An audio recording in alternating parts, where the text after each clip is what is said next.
President Emmerson Mnangagwa is dispatched Vice President Dr. Constantine Chiwenga to represent Zimbabwe at the inauguration of Ugandan President Yoweri Museveni, even as he moves to strengthen his own position within ZANU-PF by bringing former Zimbabwe Defense Forces Commander Philip Valerius Banda into the party's Politburo. Tsarabiramba shukobranyi kwa Pankwa Achinzi.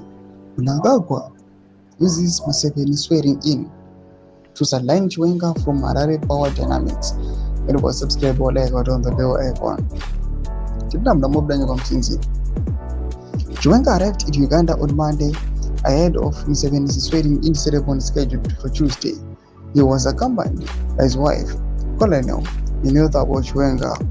Upon arrival, the Vice President was welcomed by Zimbabwe's Deputy Ambassador to Uganda, Ms. Silewaziso Manyonga. Also present was Uganda's Democratic Party President and the Minister of Justice and Constitutional Affairs, Norbert Mao. Back in Harare, Mnangagwa appointed General Sivanda to the Politburo, a move seen by many as calculated to dilute General Chiwenga's influence within the ruling party. The appointment comes amid ongoing tension between Mnangagwa and Chiwenga over the constitutional amendment bill that seeks to extend Mnangagwa's term of office beyond 2028.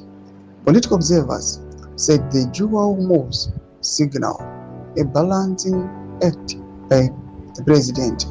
By sending Chiwenga to Kampala, Mnangagwa keeps him occupied on external duties while consolidating internal party structures.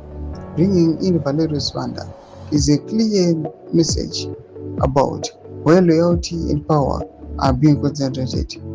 Observers said Doma developments are good pangwa ine. Na comment section medu boti tabafungura any more video on the page. Subscribe or like on the bell icon.